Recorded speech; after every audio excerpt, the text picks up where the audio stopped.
Welcome back to Uncover Your Magic. Today's guest is a woman I met on Clubhouse. If you haven't heard of Clubhouse, it's a new app that holds live groups in pretty much any genre that exists, but you can find anything you really are interested in. You can listen, you can ask questions, or you could even be a speaker. You can be called up to be a speaker. It's kind of fun. It's kind of like a live podcast where you can meet people that are in areas that interest you. I'm part of many groups and have connected to so many amazing people I would have never met who live all over the world. My guest today is one of those people, and her name is Amy Lee Westervelt, the owner of Gratitude and Glamour. Such a cute name. She calls herself a dream design coach. We speak the same language. It is so fun to find people on a similar mission who want others to understand the laws of the universe and how much power you have as a human being and how easy it is to create a dream life for yourself. We get to have such a fun conversation today, talking about everything I love and can talk about all day long. Her story is so fascinating, and you will find that she is no different than any of us, but has discovered and believes she can be, do, or have anything. And she, just like me, wants everyone to know that they can too. She is going to teach so many powerful tools that I live by and want to share it to the whole world.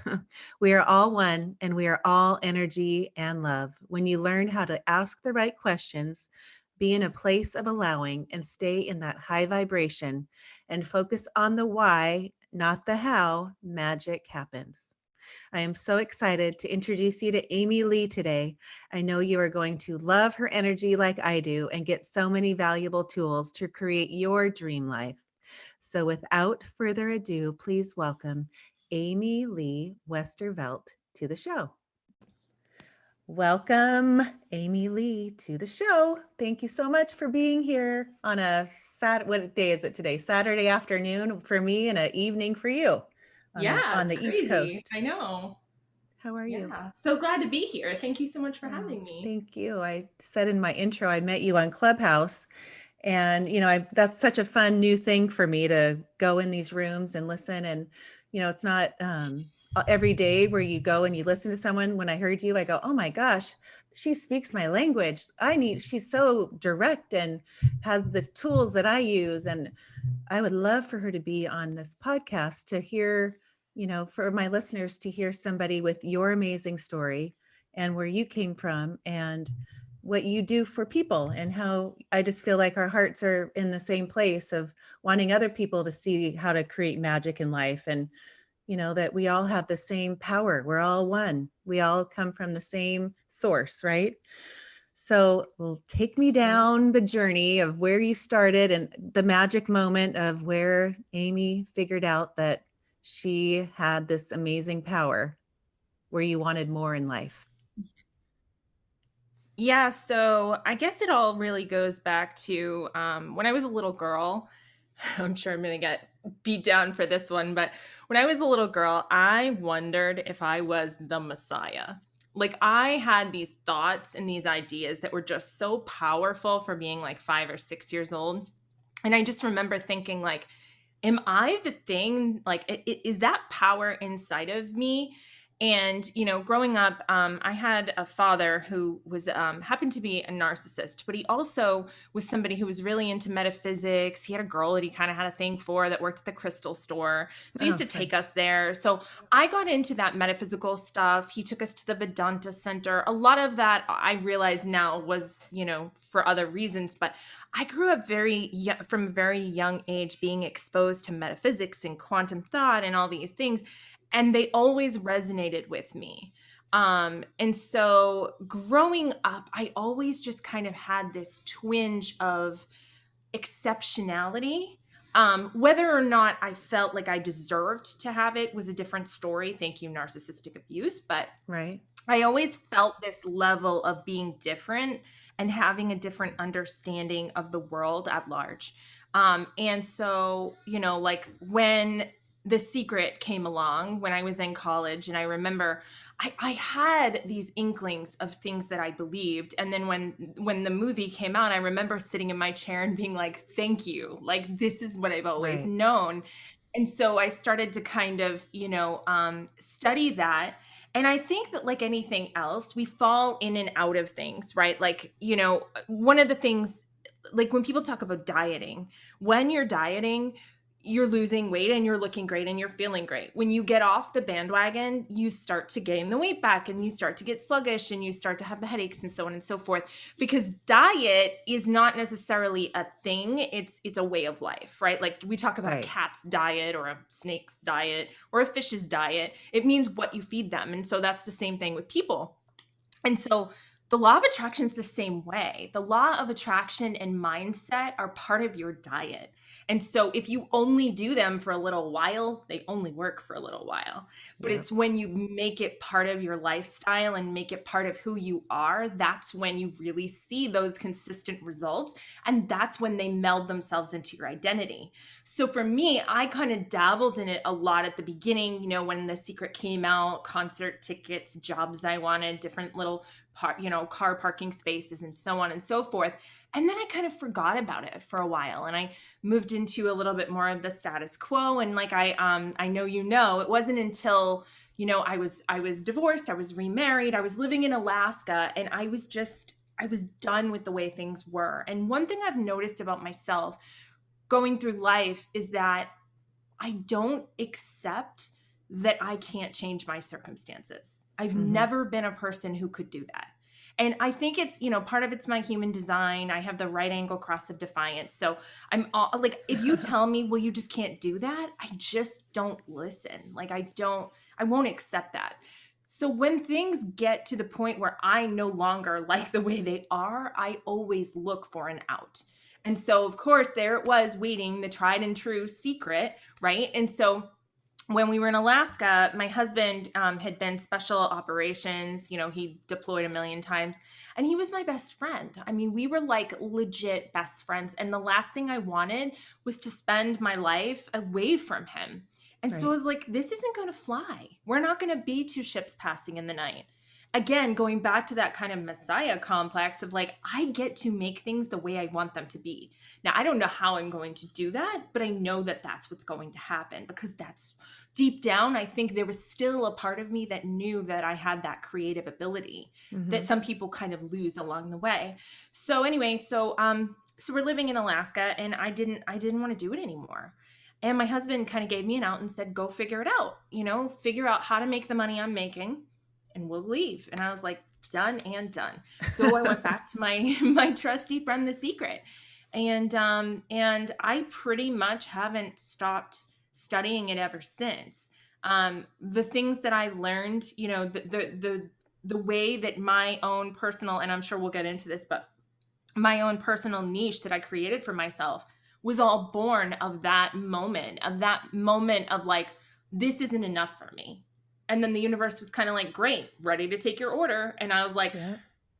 I don't know, and so that's kind of been the trajectory of my life. And so, if I look back at it, if I look at it, my timeline from on high, I can realize that I had to have the life that I had of kind of questioning and yo-yo dieting on the law of attraction to Right. really understand it and value it the way that I do today. Yeah, isn't it fun to look back? I always know when I'm really aligned and in vibrational, all the things on my high flying disc.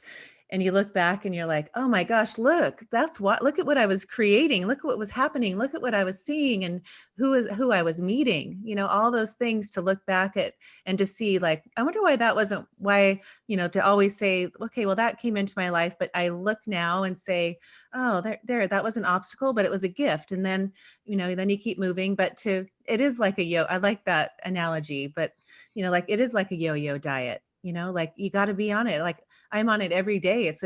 I always call it a muscle, and I teach that to my girls. Like they started at when they could talk, or probably before, with me. But you just create this muscle, and then you start to, so that's where I feel like if you could teach what you do for people is understanding that it's not just a diet or a yo-yo thing. It's a way of life. It's where you live, right? Yeah, 24/7. absolutely. It becomes part of you. It has to, because as soon as you put it away and don't utilize it, now, you don't get to have the benefits from it.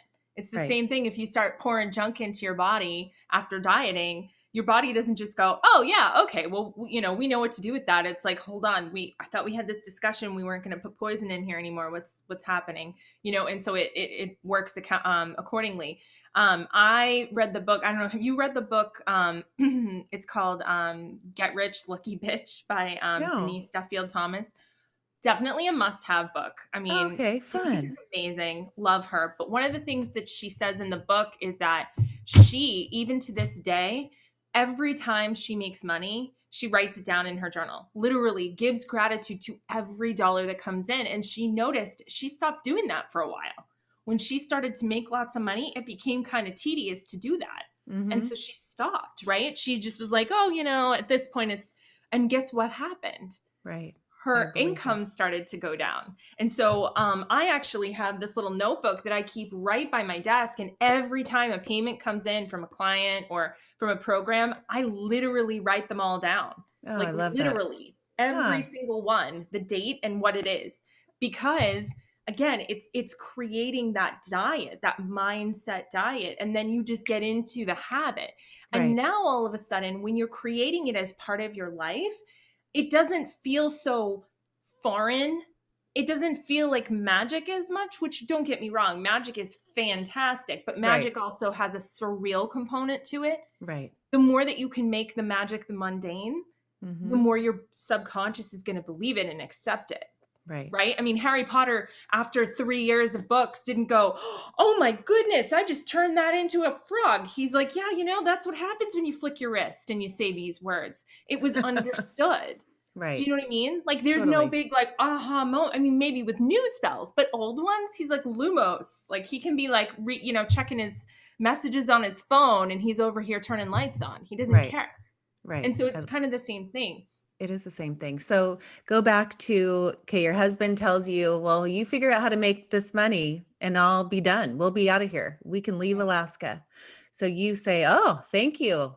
You don't know who you're messing with because I will. Because now knowing you, like if you tell somebody, like if I tell Amy to figure out a way, you will. And I love that. That is so, it just shows me where you've come, how you've gotten to where you are today, because that is in you.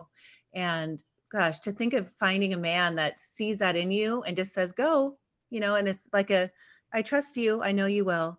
So do that because I love that story.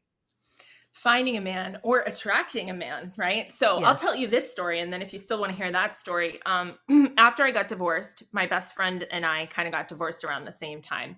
And I lived in a different part of Massachusetts, and I would drive home on the weekends and hang out with her at her house.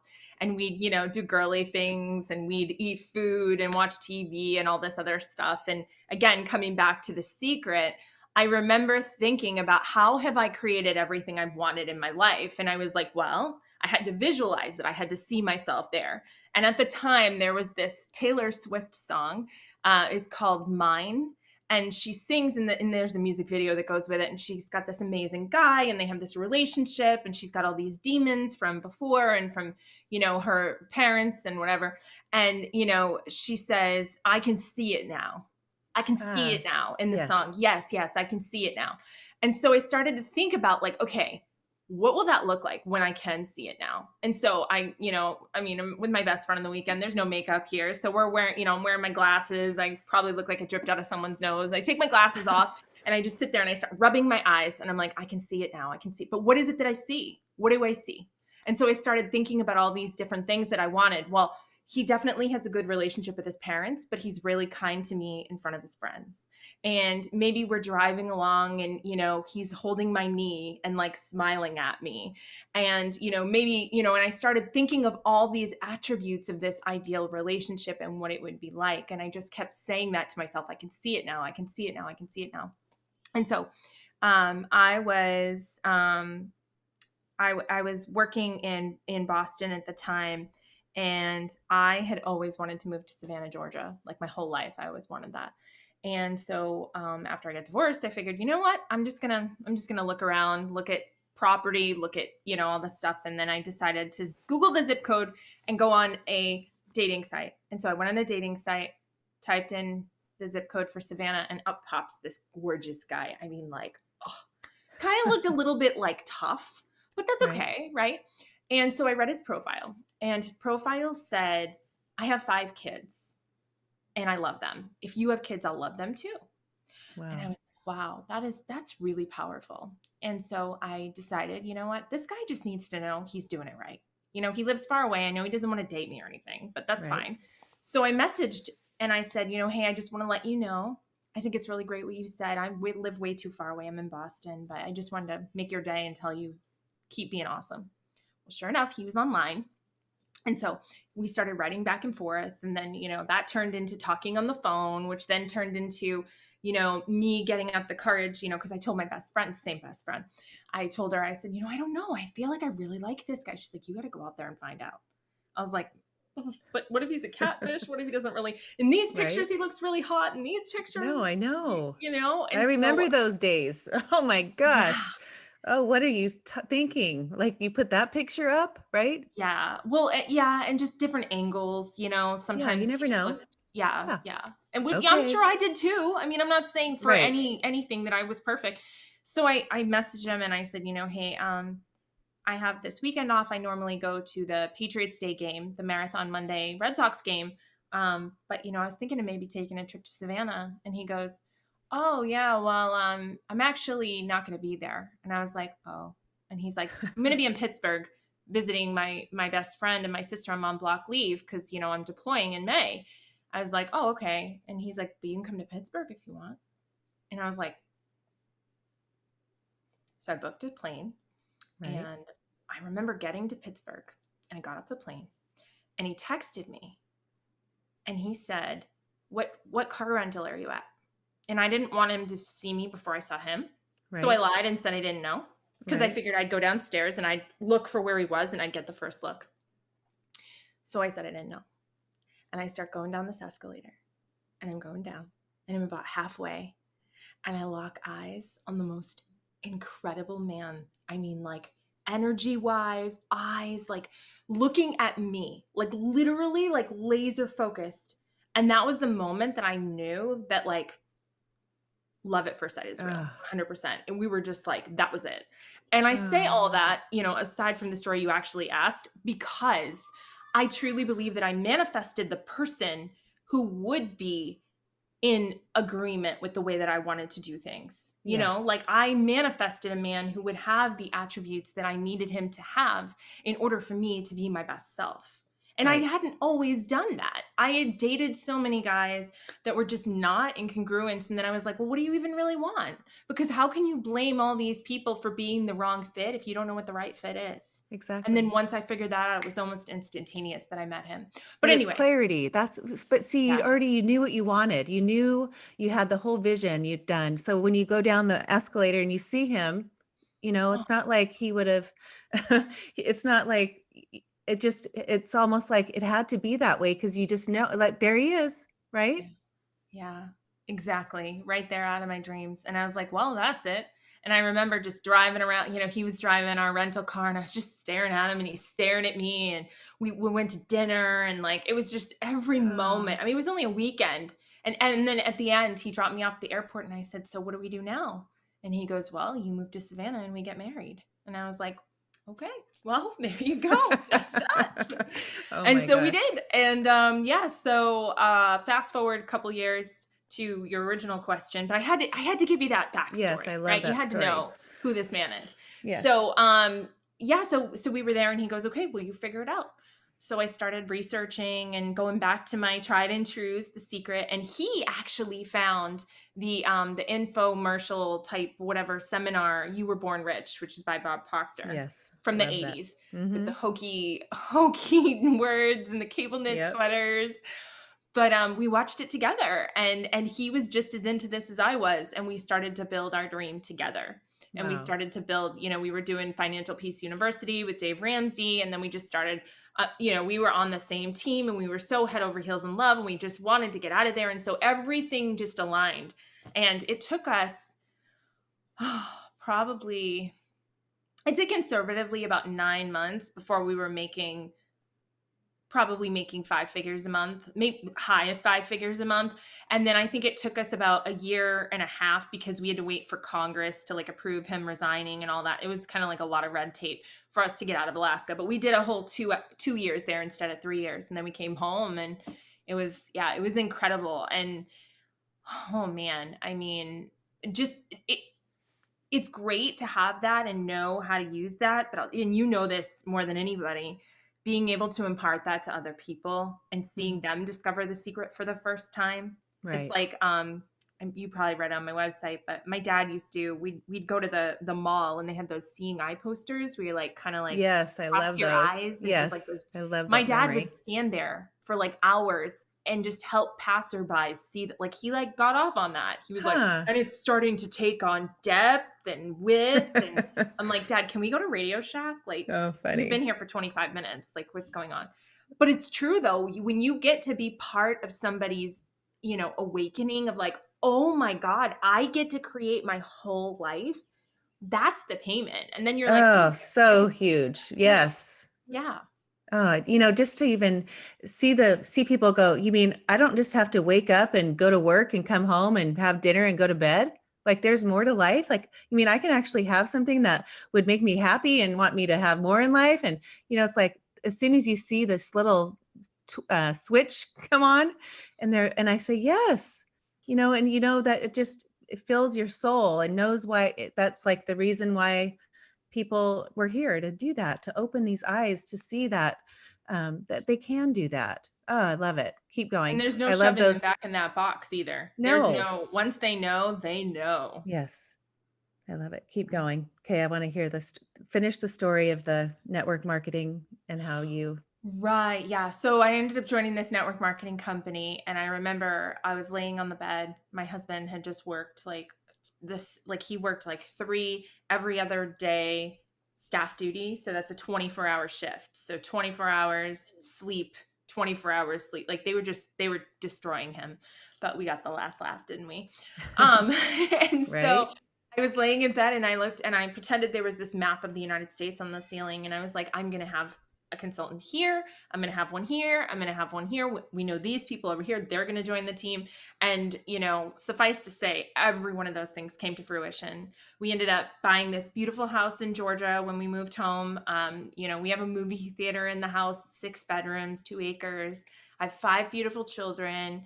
We paid for our car in cash. I mean, the things that we were able to do, the traveling we got to do was phenomenal. And then, something happened. The company and we just went in very different directions. I genuinely wanted to empower people to change their lives and to feel like they had the power to do that. I believe, I believe that company wanted people to see the company as the channel by which they were changing their lives. And I Right. thought it was the other way around. And so we didn't Totally. see eye to eye on that. So I had to make a decision. So one day I was sitting in my office and I was just, I was just done. And I remember hearing this little voice in my head, which I think was God. And it was like, hey, I need you to take this company and put it on the altar, like Isaac. And I was like, what? I need you to put this company on just Hmm. trust me. You trust me, right? And I remember hearing that story, all the way back to like the Jolly Fisherman. And it's like, well, I know there's supposed to be a lamb in a thicket. So I was Oh, like, funny. Yes. okay, yeah, sure, whatever. So I went to my husband. I'm like, I think I'm doing this. And it was right before Hanukkah and it was, time to buy presents and we didn't have, companies like that don't want you to have any kind of savings. They want you to blow through it every month So you're so that hungry. you have to stay Ah, dependent on them. got And it. so Huh. we didn't have anything to claim for anything except the house, obviously. And I did. And long story short, I went out, started my own coaching business, which was a little terrifying at first. But the more that I put myself out there, the more that I told my story, the more that people got to feel my energy, the more they were like, okay, wait a second. This girl, not only did she do this, but she can help me do this. Right. And then people started to replicate. And then word got out that, my methods were good. And that was when I was still doing the empath coaching. And then I said, you know what? I love empaths. I love working with empaths. But honestly, I don't want to just teach an empath how to be an empath. Like, I feel like we know that already. I want to do Right. something that's, that's actually going to be constructive. And that's when I realized that empaths and highly sensitives, we don't tend to dream big. We're just so worried about everybody else. I like to call it stuck but not starving. Right. We're not happy, but we just don't really feel like we deserve to have more. And that's when I said, you know what? The thing that Bob Proctor said during that infomercial years and years ago was, "What do you really want?" And I remember thinking I didn't know. Mm-hmm. And how many people out there How don't know? many? Exactly. So many. Yeah, Or even take the time to think about it, you know? right. They don't even know Or or feel think worthy it's of taking the possible. time to think about it. Right. Yeah. I love it. So you worked with empaths because you have that sensitive, you know that you've had that your whole life and you Mhm. see the need for that. So you're like looking at your avatar, like, so you're like, I'm going to niche down and work on with these people. And then it evolves to what now? So I It, still work with empaths, highly sensitives, creatives, but I work specifically in my niche that I designed called dream design, where I literally help people figure out what they really want. And then I help them figure out what's blocking them from manifesting it. So, for example, I could tell you a story. Yesterday, I was working with my dream design accelerator clients, and this one gal literally came and I stopped her in her tracks and told everybody to listen. And she said, I really want this incredible life of wealth and happiness and blah, blah, blah. But I'm afraid that all the, women that have that are bitches. And that's the second time I've said bitch on your podcast. Sorry about that. That they're not nice people and that they're stuck up in blah, blah, blah. And I said, see, guys, do you see this? She literally just said, I'm not yep. manifesting my dream because this is my limiting belief. Yep. So what happens if we go in and dismantle this limiting belief? There's a straight line between her and what she's trying to design. And so they were like, oh my gosh. So that was really powerful. But yeah, so that's really what I do is I help people. I say, okay, hold on. I don't want to hear what your mom wants you to want. I don't want to hear that you want it all. I don't want to hear what you don't want. Can you dig down deep and tell me what you truly desire? What is your soul's, your intuition's purpose in this life? Why did you throw on the skin suit and sign on the dotted line and say, I'm coming to earth? What was that purpose? And that's what we get down to in the sessions. And it's so mind-blowing when people realize, like, I do this thing called the Dream Design Intensive. And it's like I have them make their own Pinterest board, but then they use the symbolism in the Pinterest board and I can read it, right? Because I'm, you found out from one of my podcasts, I'm psychic. And You're so psychic yeah. and a And life so, coach. yeah, I know. A psychic coach. Yep. And claircognizant. And Oh, so yes. I read that and then I kind of help them figure out what it is that they're trying to create. And that's when the magic starts happening because sometimes they know, sometimes they're like, well, I kind of thought I maybe wanted to do that, but I didn't realize it. Or we'll just take something and totally spin it on its side. It's the most invigorating work I've ever done in my life. I feel so humbled to be part of it. And Oh, isn't that amazing? You know, that reminds me because I have my kids, because I was telling you that I work with the teens and the kind yes, I've worked with 8 to like 23-year-olds. It's definitely a tailored course toward each one, but it was so we do a dream board, we do a vision board when on our goal setting week. And this one girl, she's in ninth grade and she wanted to go to USC. And I said, okay, let's so I'm trying to show her because she's never done a vision board. So she puts it up. And then she said she plays lacrosse and she wanted to make the team for the ninth grade freshman, because it was getting ready to do the tryouts. I go, great. Okay, let's create something that shows a letter saying I'm, like with your name on it that shows you made the team, right?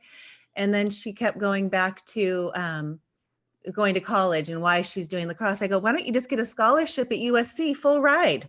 And she goes, what? I can really do that? I go, of course. But her whole energy shifted because she's like, I didn't think I could do that, or that's even a possibility. I go, yes, go get a piece of paper, put down full ride scholarship to USC on your vision board. You don't even have to put lacrosse on it because you'll just get one. Like that is just to see, but that's where I know what you're talking about. It just makes me, when I see them get it and they start going, really? I said, Mhm. yes, you can be, do, Mhm. or have anything. Stop it. Like, you Mhm. know, you have it in you. Okay, go ahead. Sorry, had to put my Oh, little, no, I love that you're sharing too because I feel like I tend to sometimes have, like, diarrhea of the mouth and just go on forever. So it's good that it's back and forth, and I love learning more about what you do too. So that's no, that's great. It doesn't have to be the Amy Lee show by any means. no, I know, but it's fun to, it just hit me. It was like, oh, I know, I love doing that. I love it when people get that light bulb and you push them to see there's no limits. All the things that limit you are only things that you believe that do. Right. And that's by design. I actually made a Facebook post about this today, and that's by design. There is a very real energy that's trying to keep us from thinking that we have the power. It's trying to keep us stuck. It's trying to keep us dependent. It's trying to keep us inside of a system. And it's now at this time of history that we're seeing, I mean, people are having spiritual awakenings, never mind having to meet with anybody. It's just happening. Hmm. We're moving to a new dimension of thought. And anybody who says, well, that's not true. Okay, well, tell me what people thought about in medieval times. Because in medieval times, people would have as many thoughts in one year that they have today in one day. Right. So to say that we're not evolving as a computer, as a mind, would be a complete misstatement. Totally. Every So, single person that I've been interviewing, it's all this whole thing.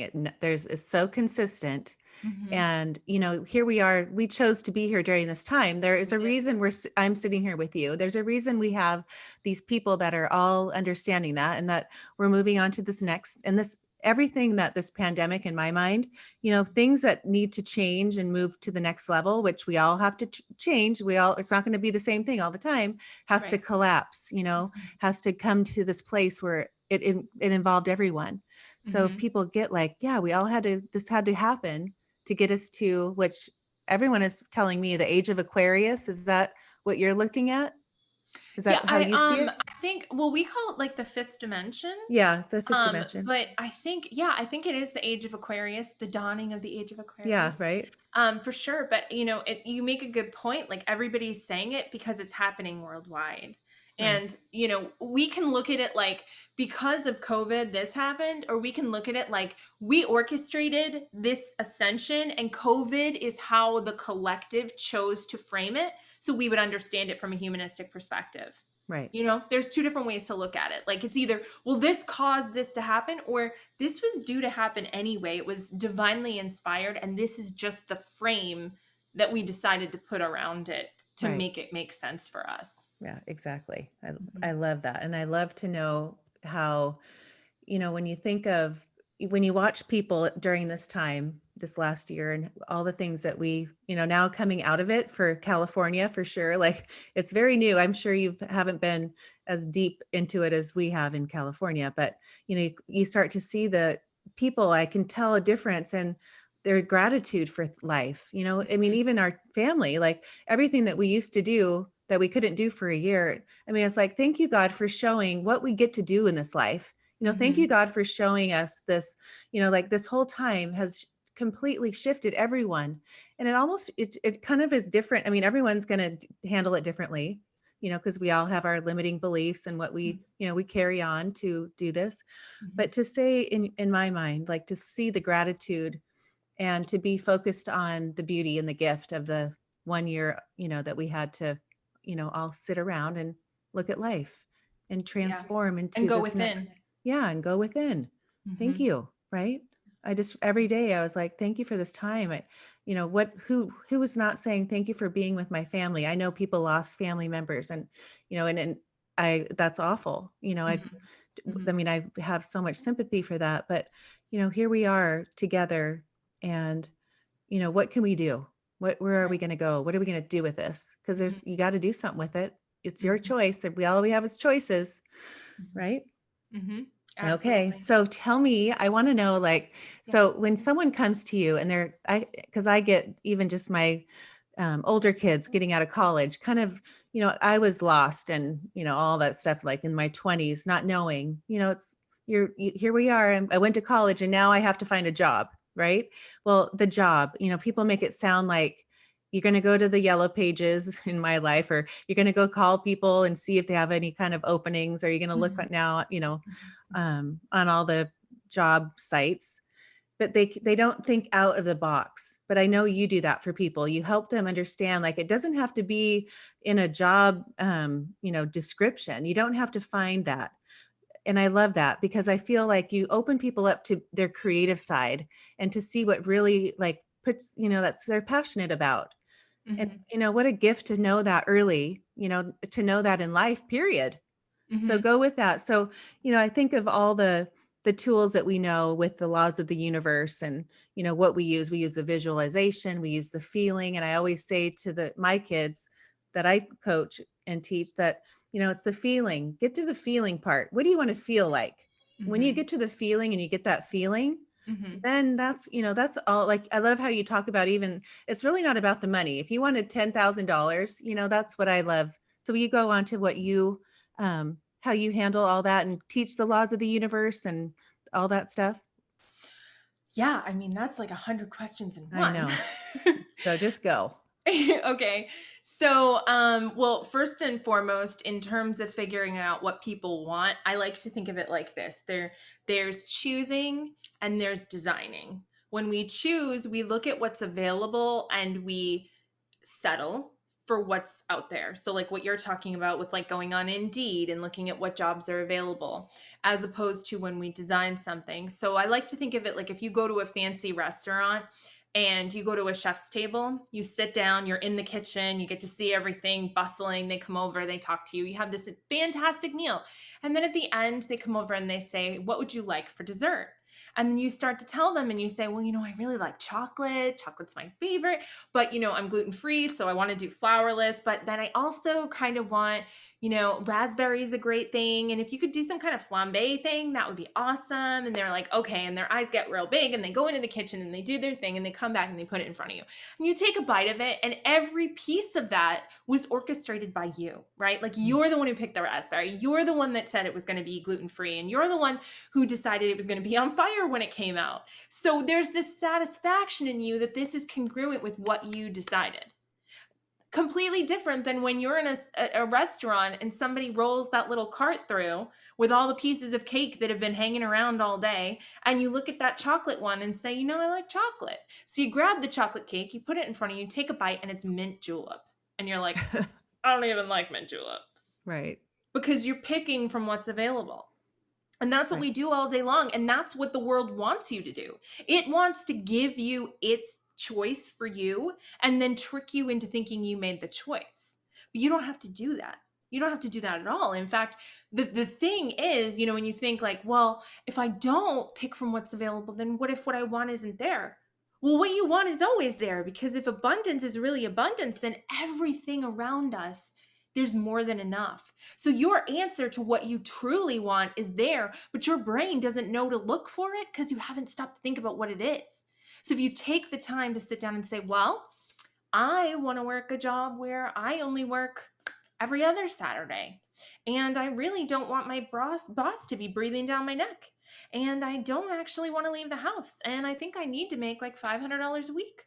Now all of a sudden the universe is going, "Okay, all right, let's see what's out there. Where do we, oh, this might work." And then you'll see that because your reticular activating system is tuned into that opportunity. As opposed to, I mean, I don't really want to work every Saturday, but I mean, that's what's available. Right. And so people have this idea that it's one or the other, that you can't have that, but you can, and you do, and you have that divine ability to do that. And for whatever reason, call it scarcity mindset, call it power grab, there are very big powers that be that don't want you to know that. They don't Yeah. want you to know you have that power. Yes. And unfortunately for them, more people, thanks to COVID or, as a result of COVID or byproduct of COVID, a lot of people are starting to realize, wait a second, I don't need to get my information from you. I don't need to vote for you to Hmm. tell me that you're going to protect me. I don't need to listen to you to get the answers. It's all inside of me. And Yeah. then once you start to listen to that, you're like, wait a minute, you are me. And this is me, and that's me. And we're all one me. And the me that we are is supremely able to create and design our life. And that's when the magic starts happening. Yes. Oh, amen to that, sister. Oh my gosh.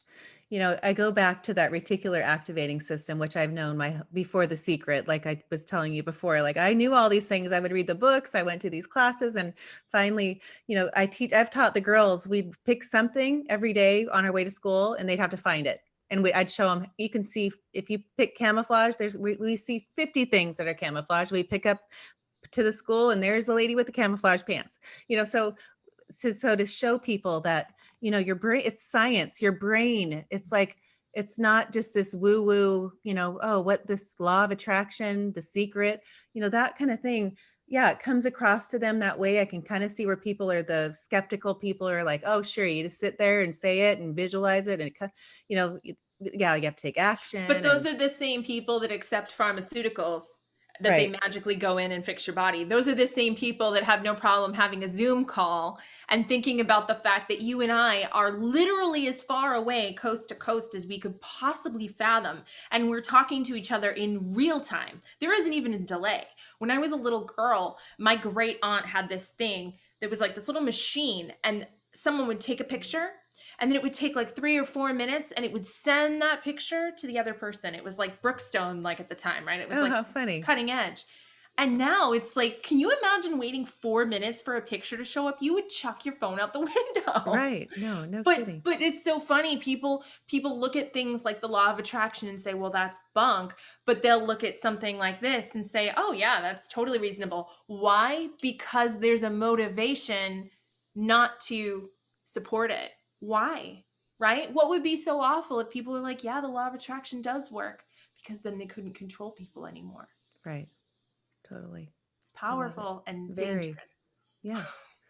When I think about, all the little tools in the, you know, being like when you're trying to figure out their dream life, and you put this thing together where you do their little assessment, and then they're still kind of, but how do you get them to be specific? Because I always feel like being specific, like even describing your husband, and I did the similar thing finding mine. I bought a Hallmark card for 5 years. I read it every day, felt it.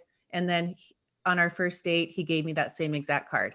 So when I see that happen and I know what it was, because for 5 years, every morning I had coffee and I read it, and I was so specific because I was married and divorced once too for a year. And I just knew that what I needed to do to get to see the person that I wanted, but to know that, or that was going to be like how you did. Like I just knew when I met him, but I mean, he just added that card to the mix. I'm like, oh, that made it easy. Yeah, it is you. You are my soulmate because that was the card.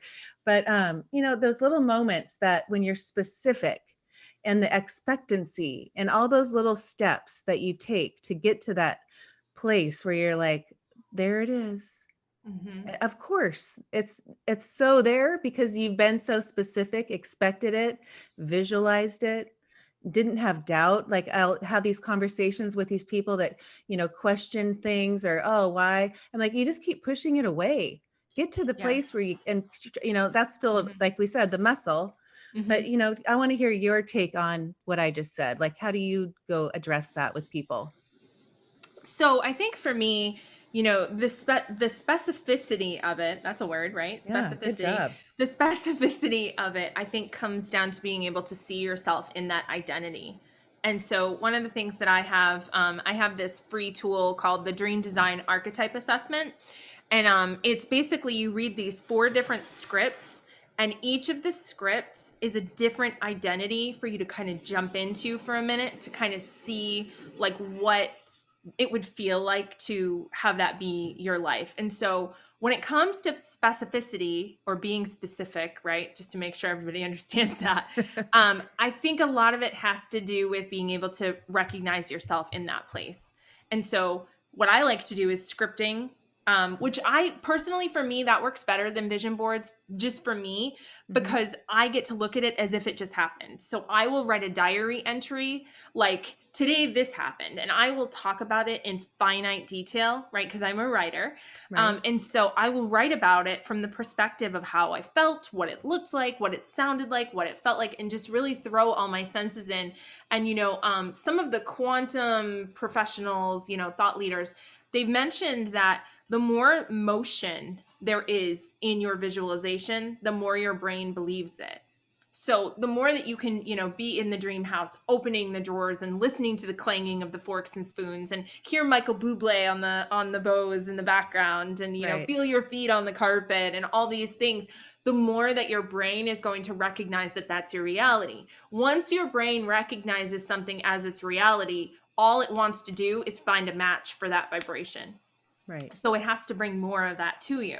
So Yes. that's when you start to see yourself manifesting exactly what you wanted, because you told the universe, right? You literally said, "Hey, this is what I want. Go get it." It's Right. like, and I'm all about analogies, but it's like if you take a person and say, "Okay, I want you, take two people and say, I want you to make me a cake." One of them, you give a recipe, you tell them where the store is, you tell them when you need the cake by, and you give them all the pans. And the other one, you just go, "Make me a cake." Which one's going to make a better cake? Right. Exactly.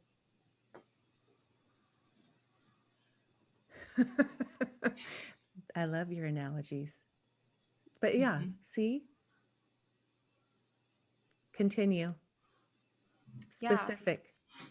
Right. So the specifics. So you really just kind of have to think about what exactly is it that you want. And again, going back to what you said, and with my dream design blueprint, it really comes down to a feeling.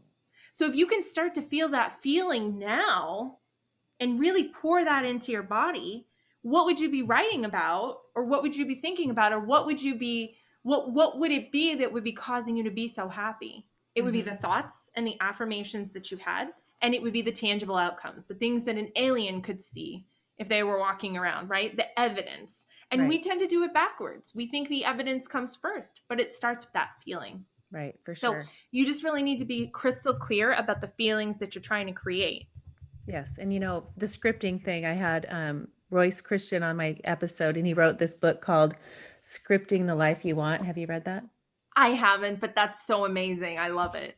So I'm all about that. So ever since I learned how to do scripting, I write all my things in the morning. I journal, I do my gratitudes, but I've added scripting to my life, and I've added it to my course. So the kids understand, and it's about mixing the mundane in. So your brain goes, oh yeah, I had Yes. a hair appointment. And then then I someone called me to be on their TV show, like you could add that part. Or then I went there and I found someone paid me $3,000, so you know how you feel and Hmm. all the stuff. And, you realize at like 3 days into doing that at the beginning, I go, oh my gosh, I'm not dreaming big enough.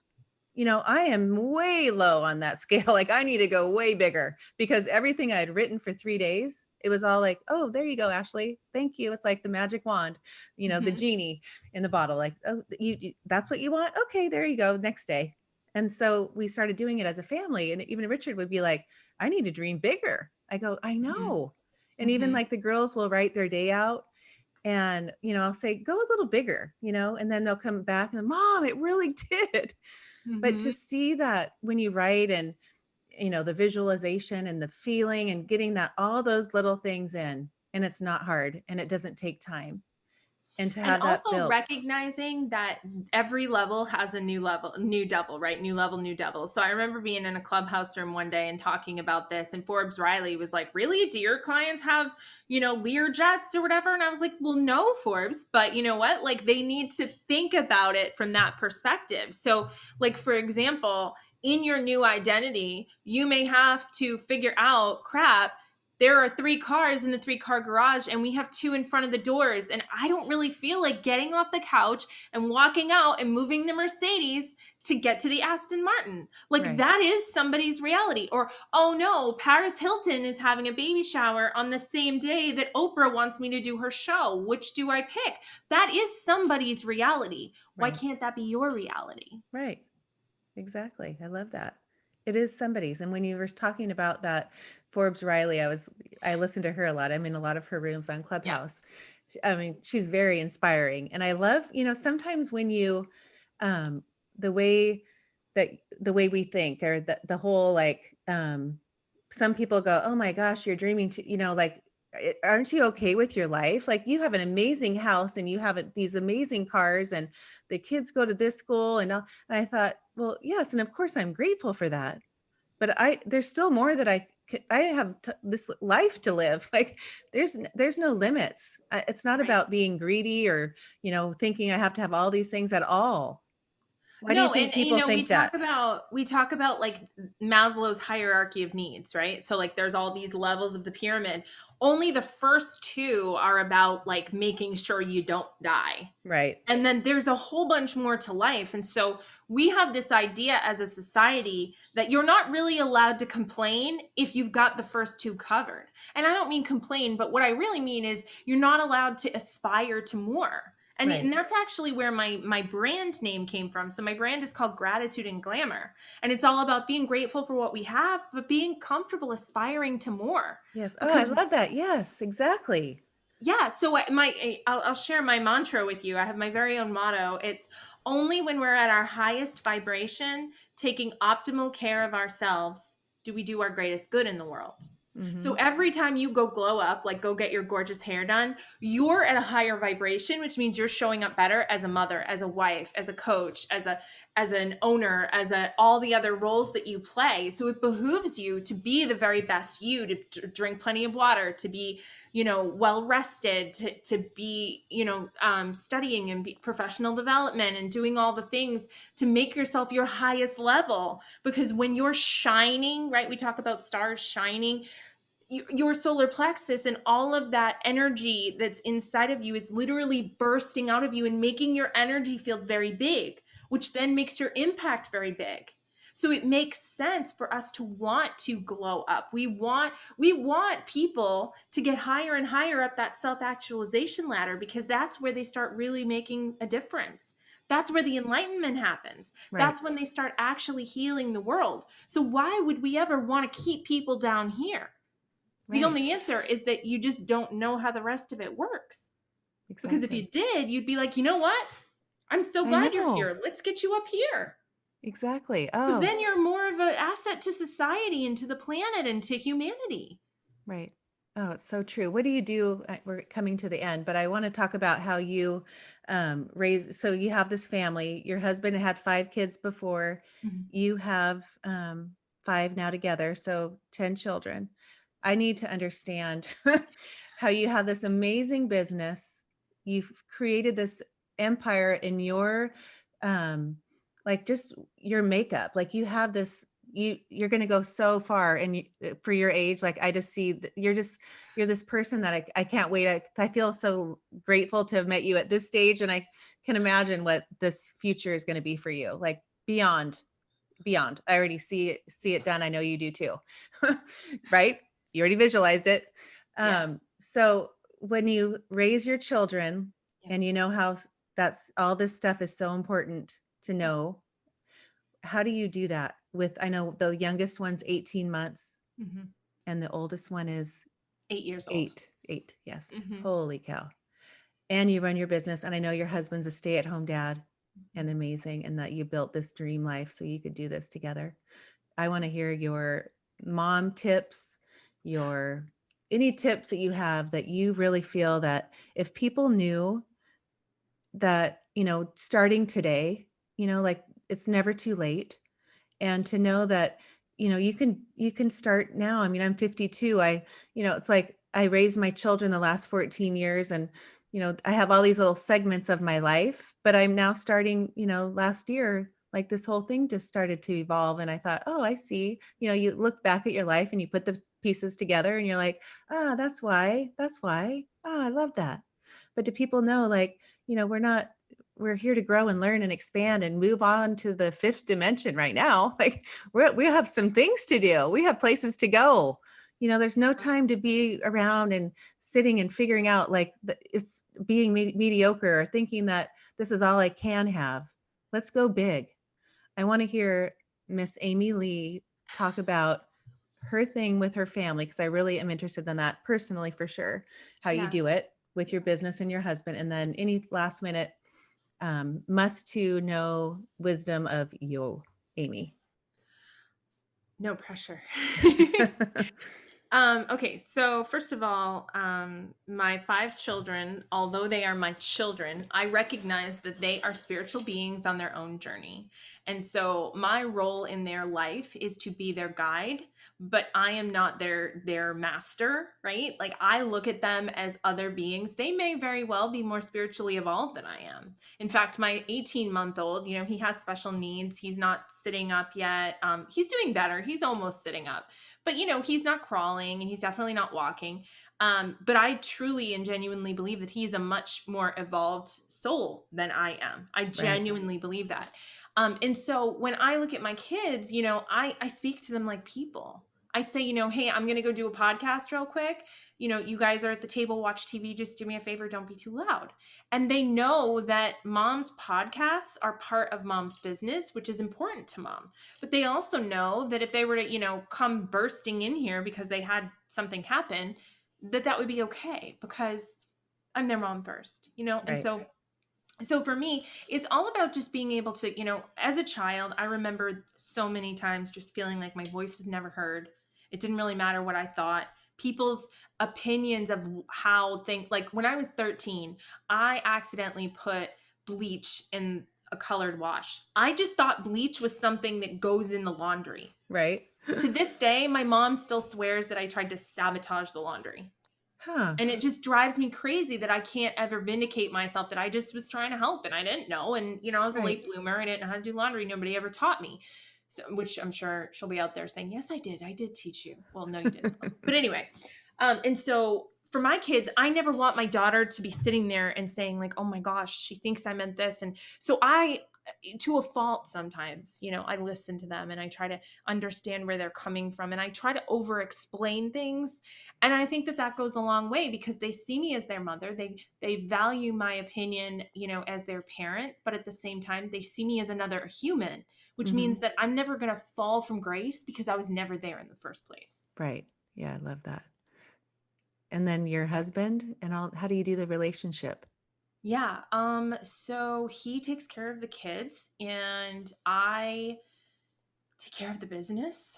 Um, and yeah, he cooks all their meals. He does all that stuff. I mean, they play, together. There's 5 of them. We homeschool. We homeschooled before COVID.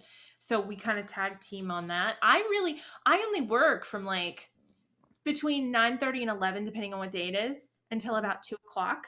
And then I take off from 2 to 7 and I spend the time with my family and I interact with them. I clean, I do laundry, I do whatever moms do. And then I come back around 7 and come back and do the rest of the night for like my international clients and so on and so forth. If I have a program, sometimes people work during the day, so I teach them at night. But yeah, I have a big chunk of time in the middle of the day that I don't do work. So it may seem like, oh my gosh, she works all the time. And yeah, I mean, I'll check my phone occasionally, but that big chunk of time in the middle, that's for doing things like going to the chiropractor and having, outings and so on and so forth. Right. I love that. So let's go into what you are doing now. So your website is Gratitude and Glamour, which is Yep. .com. Hmm. And Yep. I then have a your children's Facebook book book. that's I coming saw out. that. Yeah. Tell me about Yeah. that. Yeah, so it's called The Colors Inside of Me, and it's all written, but I'm still working with the illustrator. She's phenomenal, and so we go like page by page, and so I'm helping her, kind of Oh, conceptualize. I'll have to send you a couple of pictures. It's so cute. Oh my how gosh, did you she's so come up with good. that name? Because I love that. Colors inside you. It's all, Yeah, so it the story just kind of popped into my head one day and I wrote it out real quick and I read it to my husband and he was like, this is good. And then a girlfriend of mine from actually from junior high ended up she used to write books and stuff and she's a published author and so she started her own publishing company. So one day she was like, hey you guys, if anybody knows anybody who needs a publisher, and I was like, I have a book if you want to look at it, but it's a kid's book. She's like, send it over. So I sent it to her and she's like, this is amazing, let me get you a oh, contract. So I ended up, yeah. So it's about this little panda, and he doesn't have a name because he's a panda. And it's very interesting because the book takes place in a school environment, but nobody's wearing any clothes or anything. So it's oh, how kind of like funny. it's like Huh. they're animals in an animal school. But yeah, basically, they all they're supposed to draw a picture of themselves and use as many colors as they can. And he's black and white, and so he feels like he doesn't have any colors. And then it goes through the whole story of all the colors that are inside of him and his loyalty and his love and all the different things that make up who he is. And at the end, he's got this big old, rainbow between his hands. It's cool. Oh, It's going to be cute. amazing. Oh, I Yeah, it's love all about that. like affirmations and understanding like what makes up a person and how powerful we are and all of these attributes that we have, that we're not just the color of our skin. Right. Oh, that's so important right now. I'm so into that, teaching these children Mhm. this whole idea of all the positive and all what they're made of, how Yeah, powerful they are, that you can have anything and you are everything. We're all one. We're all love. And we I've just are. We're learned all one conscious collective that just yes, looks like it's in a million different pieces. right. And Absolutely. you sit, go ahead. I was just going to say, oh, and then the other thing I was going to say is I have a Facebook group. It's called Dream Building Entrepreneurs. And you should totally join it. If you're on Yeah. Facebook, you should be there. Well, Um, I've been learning about you. And so I wrote that down. I go, oh, I need to get in there. yeah. Yeah. So that's really the other place. And gratitude and glamour, gratitude underscore and underscore glamour on Instagram, Okay. So fun to which meet you know you. already. Yeah, I know. It's so fun to watch you and so fun to see somebody that, does walks the walk, talks what she is so powerful. And just hearing you without seeing your face when we are on Clubhouse, you just have this knowing and um, this will about you. I don't know how to describe it. I'm sure people tell you that all the time, but you do. You have that part in you that you knew back when you were little. You radiate that. And I didn't know that until meeting you and talking to you about that, but that is what you have. You have this knowing in you, and that's what it comes across. And it's so beautiful. And to see people that see that in themselves, and not having to like figure out how to draw it out, but you see it, which I feel like that's why you're so good at what you do, because you can see it in others. Yeah. So Oh, when yeah. you do. Instantly, I look right at you and I can see your highest self. That's what I see. And so when you tell me all the shortcomings you have, it's really easy for me to go in and negate those so that we can bring you up to that level. And then usually people get to that level and then yeah, it's really powerful. Yeah, isn't it? Oh, I Yes. love it. I've loved meeting you. You'll I love always be my meeting you friend. too. You'll always be my friend. There's so much more we could talk about, and we'll do another one day. Yeah, and you'll have to come on my show too. Yeah, but yeah, what is that show? Tell everybody. So it's called Wednesday Wisdom. It's a Facebook show, but I guess now that I have that StreamYard thing, I'm going to be simulcasting it to YouTube. So yeah, I have a YouTube channel. I just have to figure out how to use it. Oh, funny. I know I'm learning to do that too. Oh, anyway, it's all fun and amazing, and you're powerful and you're Oh, beautiful. thank you so much for having me. And It I'm was a pleasure, and I look forward to our continued friendship. me too. Thank you.